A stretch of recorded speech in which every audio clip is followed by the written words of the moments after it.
À la une de ce journal, le Conseil des ministres approuve un certain nombre de projets et de décrets, dont un relatif à la création du prix du président de la République pour les beaux-arts. Le Conseil a également exprimé sa satisfaction quant au règlement de la dette vis-à-vis du Koweït.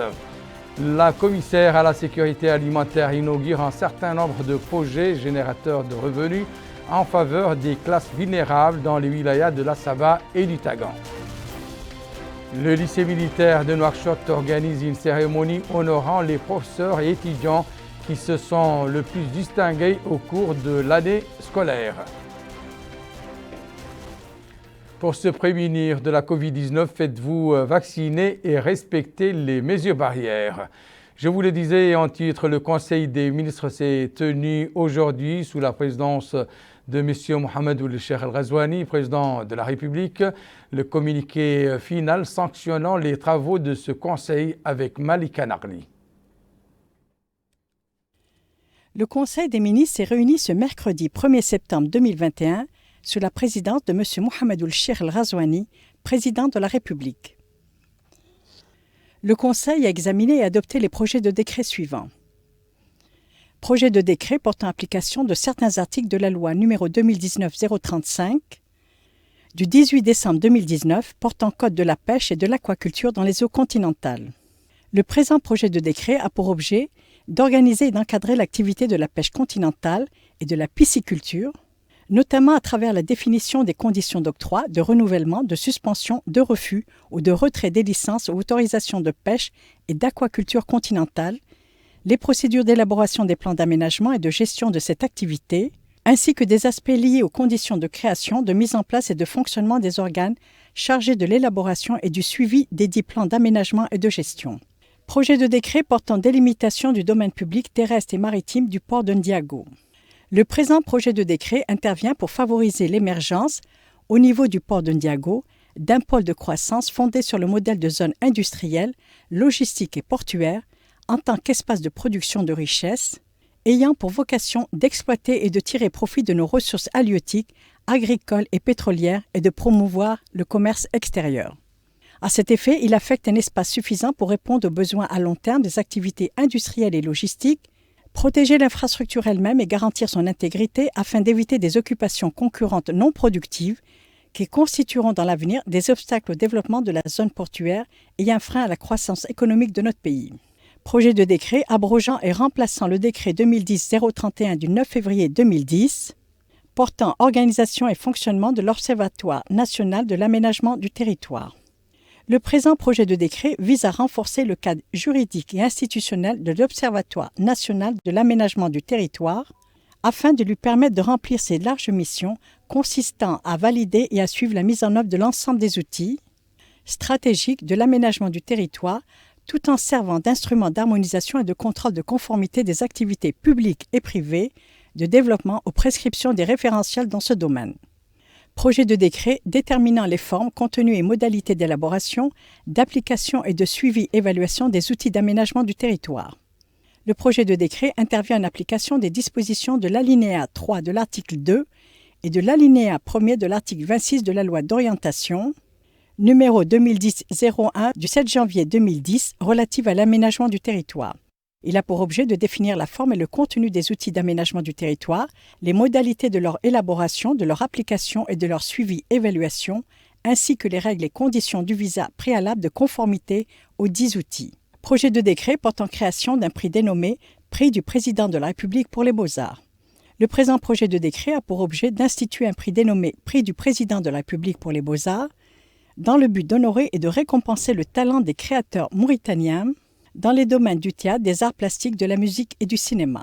Il vise également à stimuler la création artistique et à contribuer au rayonnement artistique de la Mauritanie sur le plan mondial. Suite à la reprise du travail après les vacances annuelles du gouvernement et en perspective de la rentrée scolaire, le président de la République a exprimé le souhait que les ministres puissent insuffler une nouvelle dynamique à l'activité de leurs départements respectifs afin de pouvoir accélérer la réalisation des programmes avec un rythme soutenu. Il a par ailleurs demandé aux ministres concernés d'arrêter rapidement la liste des produits stratégiques de consommation pour permettre l'administration de leurs prix au profit des populations à faible revenu. Le ministre des Affaires étrangères, de la coopération et des Mauritaniens de l'extérieur a présenté une communication relative à la situation internationale. Le ministre de l'Intérieur et de la décentralisation a présenté une communication relative à la situation intérieure. Le ministre du Pétrole, des Mines et de l'Énergie a présenté une communication relative à l'avancement du projet Grand Tortue Ahmeyim. Cette communication fait le point sur le progrès enregistré dans la mise en œuvre de ce projet, malgré les contraintes induites par la pandémie du Covid-19, tout en mettant en exergue les défis à relever afin d'accélérer la réalisation de ce projet stratégique pour le pays. Le ministre des Pêches et de l'Économie maritime, ministre du Commerce, de l'Industrie, de l'Artisanat et du Tourisme par intérim, a présenté une communication relative au prix et à la régulation du marché de certains produits. Cette communication analyse les facteurs à l'origine de l'évolution récente des prix de certains produits de grande consommation et propose un train de mesures tendant à assurer une stabilisation durable des prix des 10 produits, notamment à travers une régulation plus efficace du marché. Le Conseil a également exprimé sa grande satisfaction pour le résultat obtenu dans la résolution de la question de la dette koweïtienne avec notre pays. Une résolution qui construit les bases solides d'une nouvelle page pour une coopération fructueuse entre les deux pays frères dans différents domaines. Le Conseil a salué à cet égard l'intérêt et le suivi personnel accordés tout au long du processus par son Altesse, le prince Nawaf el-Ahmed el-Jaber el-Sobah, émir du Koweït, et adresse ainsi à son Altesse, ainsi qu'à travers lui, au gouvernement et au peuple koweïtien frère, ses plus sincères expressions de gratitude et de reconnaissance. Enfin, le Conseil a pris les mesures individuelles suivantes. Ministère de l'Enseignement supérieur et de la Recherche scientifique, Administration centrale, Direction des systèmes informatiques, Directeur Mohamed Val Mohamed Zeyed, précédemment directeur du centre de calcul à l'Université de Nouakchott El Asriya. Direction des affaires administratives et financières, directrice adjointe, Saleh Ndiaye, précédemment chef de service, gestion financière au même ministère.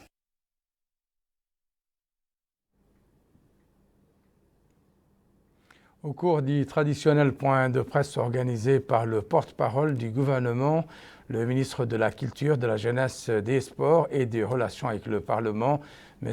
Mokhtar Ould Daï, et ses homologues de l'habitat, de l'urbanisme et de l'aménagement du territoire, M. Sid Ahmed Ould Mohamed, et des pêches et de l'économie maritime, M. Dioud Zen, ont commenté les résultats du Conseil des ministres.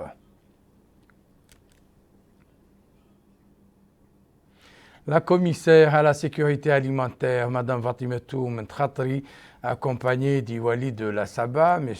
Mohamed Ould Ahmed Mouloud, a effectué aujourd'hui une visite d'information dans les magasins du commissariat à la sécurité alimentaire de la ville de Kifa. La commissaire a également lancé des micro-projets générateurs de revenus au niveau de la wilaya de la Saba. Amina Mentrlil. La commissaire à la sécurité alimentaire, Mme Fatimatou Mentratri, a débuté sa visite dans la wilaya de la Saba avec les magasins du CSA dans la ville de Kifa, où elle a examiné les réserves et leurs conditions de préservation, ainsi que les qualités des produits alimentaires y présents. La visite a été l'occasion pour la commissaire de donner avec le wali de la Saba le coup d'envoi de plusieurs projets générateurs de revenus dans la wilaya. Des projets qui interviennent en appui à l'économie de la wilaya et aux couches vulnérables de la population. Mme Mentratri a expliqué que cette 6e étape de sa visite est consacrée à la wilaya de la Saba, l'objectif étant de s'enquérir sur le terrain du déroulement des actions menées par le commissariat à la sécurité alimentaire au niveau de la wilaya et de s'assurer que tous les programmes du CSA sont exécutés avec fluidité, tels que prévus par le commissariat, que ce soit les distributions gratuites qui sont presque complètes au niveau de la wilaya, les activités génératrices de revenus, l'approvisionnement des boutiques LML ou alors la présence dans les magasins du CSA de tous les produits alimentaires. La situation des magasins du CSA, affirme la commissaire, est très satisfaisante avec la présence sur place de tous les produits en qualité et quantité suffisantes. Ensuite, la commissaire a supervisé avec le wali le lancement des financements des activités génératrices de revenus. Mme Mentratri a par la suite visité certaines des boutiques LML où elle a interrogé les gestionnaires sur le déroulement de leur travail et les difficultés rencontrées au quotidien. Le commissariat à la sécurité alimentaire intervient dans la wilaya de la Saba sur plusieurs volets. dont les distributions gratuites des produits alimentaires au profit de plus de 20 000 familles, les projets générateurs de revenus au profit de 84 bénéficiaires, les distributions des sommes d'argent au profit de plus de 650 familles, ainsi que les boutiques des produits alimentaires LML et l'appui aux éleveurs. La veille, la commissaire à la sécurité alimentaire a supervisé le lancement de plusieurs projets générateurs de revenus au niveau de la wilaya du Tagan. La commissaire a également inauguré un réseau d'adduction d'eau et a visité plusieurs ouvrages hydrauliques. Plus de détails avec Bokar Bailaba. Au cours de cette visite, la commissaire à la sécurité alimentaire, Mme Fatimetou Mahfouz El-Khatri, a tenu une rencontre avec les élus, les cadres et les acteurs de la société civile au Tagant. Objectif, examiner les problèmes des populations locales et déterminer le niveau de mise en œuvre des projets engagés par le CSA au niveau de la wilaya du Tagant. D'ailleurs, elle a déclaré que le CSA, de par son caractère social, œuvre dans le cadre de la mise en œuvre du programme pour accompagner les citoyens à travers des projets et programmes de nature à améliorer leurs conditions de vie. Dans ce cadre, elle a mentionné que la wilaya du Tagant a bénéficié de distributions gratuites qui ont ciblé 7 281 familles les plus démunies et du financement de 83 projets générateurs de revenus. À cela s'ajoute la poursuite de l'approvisionnement de 73 magasins ML en denrées de base à des prix subventionnés. Autre intervention, c'est celle faite par le Wali du Tagant, Mokhtar El-Handa, qui a indiqué que les pouvoirs publics ne ménagent aucun effort pour que les populations locales bénéficient d'importantes réalisations socio-économiques. De son côté, le maire de Tikjikja s'est déclaré fort réjoui des projets financés par le CSA, soulignant que sa commune place de nombreux espoirs dans la présente visite de la commissaire pour accélérer le rythme d'exécution des projets en cours. D'autres intervenants se sont relayés pour évoquer les problèmes auxquels les populations locales sont confrontées, saluant par la même occasion les efforts déployés par l'État dans le domaine de la sécurité alimentaire. Par ailleurs, la commissaire à la sécurité alimentaire a procédé à l'inauguration d'un réseau d'adduction d'eau et d'un réservoir dans le village de Seddelberka, relevant de la commune de Tikjikja, et d'autres réalisations dans la commune de Nimlen. Autant de réalisations qui contribuent au développement local. Le chef d'état-major général des armées, le général de division, Mohamed Ould-Bombo Ould-Meguet, a supervisé hier au siège du lycée militaire à Nouakchott la cérémonie de fin d'année scolaire 2020-2021, Bokar Bailaba. À la fin de chaque année scolaire, élèves et staff d'encadrement du lycée militaire se retrouvent pour une cérémonie. Cette année n'a pas dérogé à cette tradition. Une cérémonie rehaussée par la présence du chef d'état-major général des armées, le général de division Mohamed Ould-Bombo Ould-Meguet. Et dans un mot prononcé à cette occasion, le commandant du lycée militaire, colonel Hassan Bombo Meguet, a souligné que la clôture de l'année scolaire constitue une occasion pour l'établissement de primer les professeurs, les encadreurs et les élèves les plus méritants afin de parvenir à davantage d'excellence d'une part et d'atteindre les objectifs pour lesquels le lycée a été créé d'autre part. Il a ajouté que l'établissement constitue le modèle d'une école républicaine capable de former des cadres compétents sur lesquels les espoirs sont fondés. Le porte-parole des enseignants, des parents d'élèves et bien entendu le représentant des élèves ont tour à tour loué les réalisations accomplies au sein de cette institution scolaire. Ils ont précisé que ces réalisations ont permis au lycée d'enregistrer de probants résultats.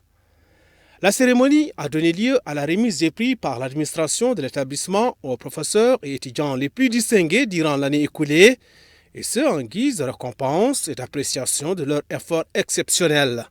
Pour rappel, le lycée militaire a pu, au cours de cette année, réaliser un taux de réussite de 100% au baccalauréat en mathématiques et conserver pour la 5e année consécutive son rang de major à l'échelle nationale. Voyons à présent les quantités de pluie enregistrées au niveau de certaines localités du pays.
Après la pluie, nous vous invitons à prendre connaissance de la dernière situation épidémiologique relative à la pandémie de la Covid-19 dans notre pays avec le bulletin quotidien du ministère de la Santé. 145 nouveaux cas positifs, dont 6 cas contacts et 139 cas communautaires. Nous avons aussi enregistré 240 nouvelles guérisons et 2 nouveaux décès. Le cumul de cas positifs enregistrés depuis le début de la pandémie est de 33 725, le cumul de guérisons est de 30 765 et le cumul de décès est de 717. Nous avons aujourd'hui 2243 cas actifs, dont 2137 asymptomatiques, 61 avec des symptômes simples et 45 avec situation clinique grave. La répartition de nouveaux cas positifs par Muqata'a: un nouveau cas à Djigani, 2 à Barkewal, 1 à Kankossa, 2 à Kaïdi, 1 à Maqama, 2 à Mongel, 2 à Maqta al-Hajar, 2 à Boutilimit, 3 nouveaux cas à Kermessin, 3 à Mderdra, 1 à Wadnaga, 3 à Rosso, 7 à Atar, 1 à Shingiti, 11 à Nouadhibou, 1 à Mjriya, 2 à Tijikja, 1 à Fterk, 12 nouveaux cas à Zouarat, 4 à Gjoujat, 1 à Benchab, 7 à Oksar, 3 à Sabkha, 22 à Tafraq Zena, 4 à Dar Naïm, 15 à Tayart, 10 à Toujounine, 9 nouveaux cas positifs dans la Muqata'a d'Arabat, 10 à Al-Mina et 2 dans la Muqata'a de Riyad. Nous avons enregistré dans les dernières 24 heures 2536 tests réalisés, dont 1543 TDR et 993 PCR. Pour la situation de la vaccination, nous avons enregistré durant les dernières 24 heures 35 206 personnes qui ont complété leur schéma vaccinal, ce qui porte le nombre total des complètement vaccinés depuis le début de l'opération de la vaccination à 372 011 personnes. Le total aussi des personnes qui ont reçu la première dose est de 254 424. Nous avons utilisé dans cette campagne, je rappelle que nous sommes aujourd'hui dans le 3e jour de la campagne de vaccination, qui est une campagne faite par les 3 vaccins Johnson & Johnson, AstraZeneca et Sinopharm.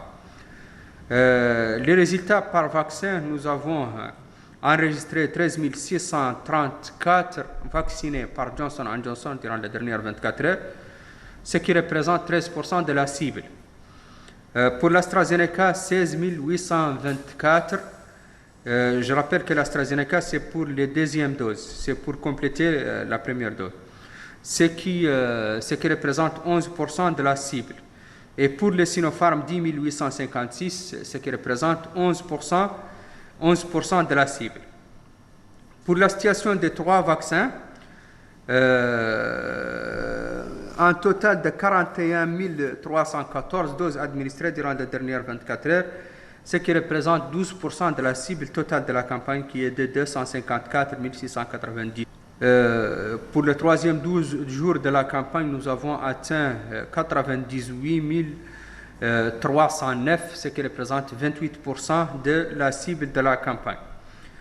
Par région, durant les dernières 24 heures, 4 477 vaccinés dans le Hod Sharqi, 2 401 dans le Hod Gharbi, 1961 à Nasaba, au Gorgol 4 835, au Brakna 5 968, au Trarza 2 837, à Nadrar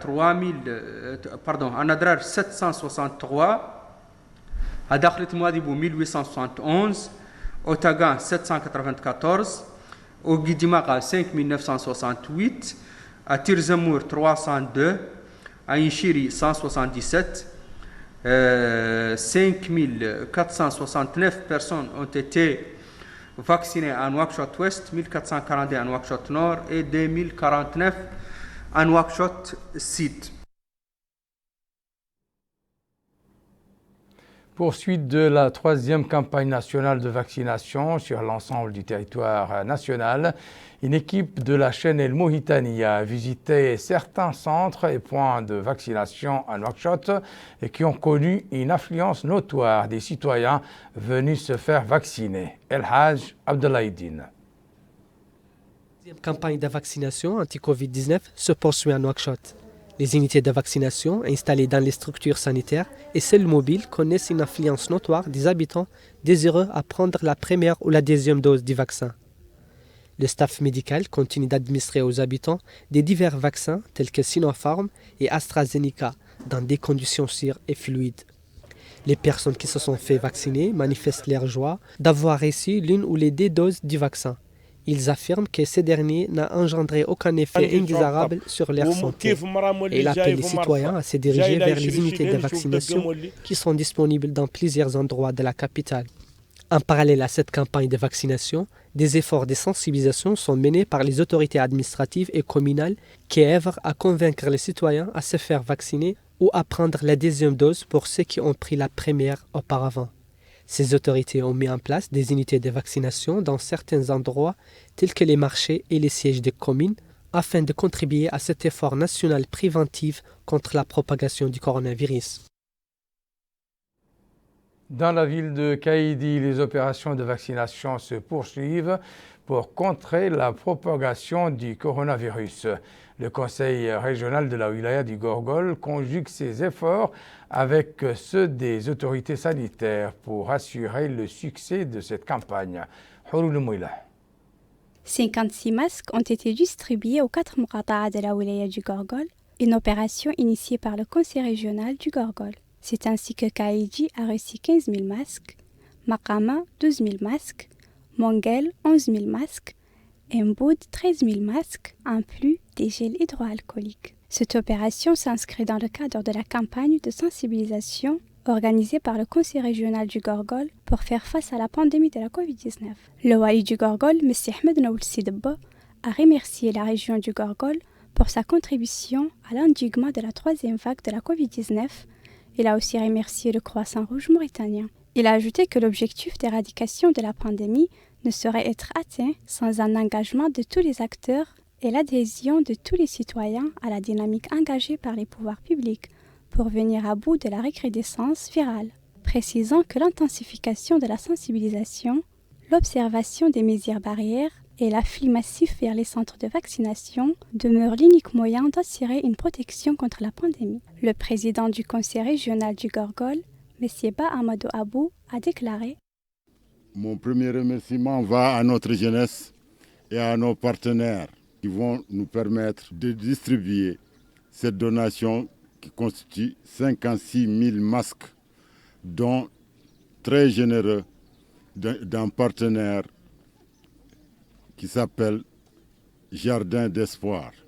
Je voudrais également demander à l'ensemble des acteurs qui seront impliqués de cibler les marchés, les mosquées, les gares routières, les centres de santé. Il y a une dotation pour les services les plus sensibles. Mais ce lot aussi comporte 4 cartons de lunettes destinés à notre ophtalmologie. Au siège du conseil régional de Kaïdi, une réunion technique a été tenue par le président du conseil régional et ses membres pour former des comités et des équipes qui travaillent sur le terrain jusqu'à ce que l'opération atteigne ses bénéficiaires dans toutes les régions de la wilaya. Même engagement et même ferveur dans la ville d'Alleg où la campagne nationale de vaccination contre le coronavirus se poursuit. Les autorités locales intensifient leurs efforts de mobilisation et de sensibilisation afin qu'un grand nombre de citoyens se fassent vacciner. Bokar Bailaba.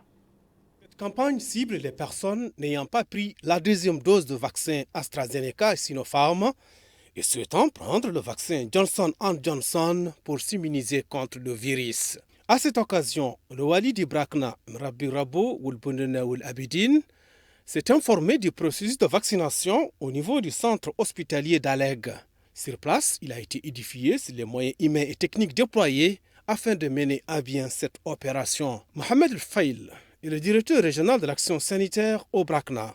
explique que l'opération a été lancée dans de bonnes conditions, ajoutant que ce qui la caractérise, c'est la fourniture de 3 sortes de vaccins, AstraZeneca, Sinopharm et Johnson & Johnson. Il a indiqué que pour faciliter l'opération, plusieurs équipes ont été formées, appelant les citoyens à aider le personnel de santé à faire de cette campagne un succès.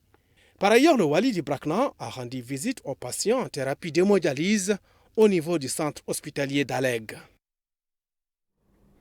Cap sur la wilaya du Hod El Gharbi et plus précisément dans la Muqata'a de Tintan, où la 3e campagne de vaccination contre le coronavirus se poursuit dans les centres de santé ainsi qu'au niveau des équipes mobiles. Le centre de santé à Tintan compte une unité de vaccination contre la Covid-19. Cette structure connaît une affluence faible des habitants désireux se faire vacciner.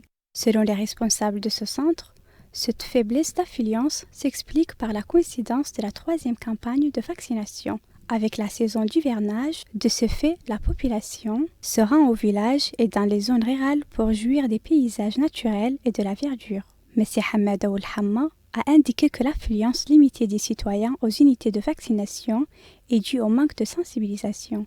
Il demande aux autorités administratives d'intensifier les actions de sensibilisation. Ce centre de santé dispose, dit-il, au niveau de la Muqata'a, d'une quantité de vaccins répartis comme suit: 3500 d'AstraZeneca, 1500 de Sinopharm et 2500 de Johnson & Johnson. Les personnels médicaux fixes et mobiles administrent les vaccins aux citoyens pour les prémunir contre la propagation du virus.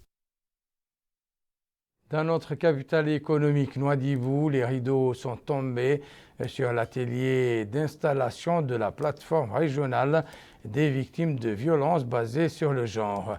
Les participants des différents secteurs ont discuté des voies et moyens de rendre opérationnelle cette plateforme. El Haj Abdoulaïdine. Cet atelier tenu dans la ville de Nouadhibou est destiné à la formation des acteurs des plateformes régionales multisectorielles de lutte contre les violences à l'égard des femmes et des filles. L'atelier constitue une occasion d'échange des points de vue sur les mécanismes de la prise en charge des femmes et des filles victimes de la violence basée sur le genre.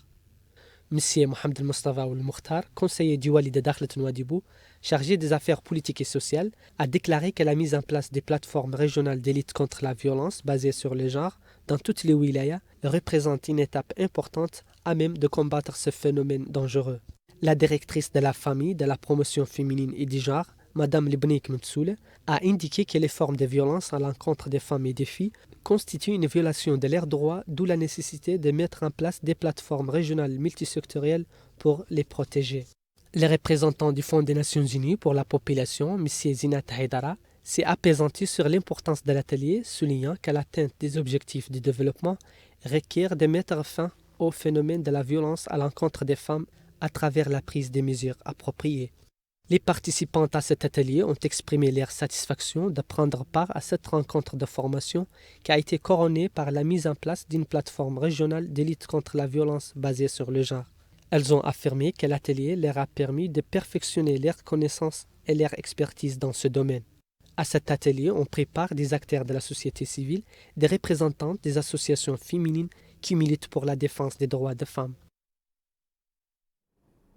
Le rappel à présent des principaux titres de ce journal.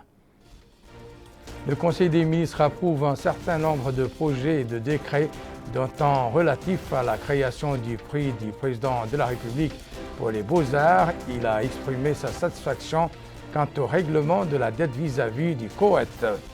La commissaire à la sécurité alimentaire inaugure un certain nombre de projets générateurs de revenus en faveur des classes vulnérables dans les wilayas de l'Assaba et du Tagan. Le lycée militaire de Nouakchott organise une cérémonie honorant les professeurs et étudiants qui se sont le plus distingués au cours de l'année scolaire. C'est la fin de cette édition. Merci pour votre attention. Excellent moment avec le reste des programmes d'El Mauritania. Au revoir.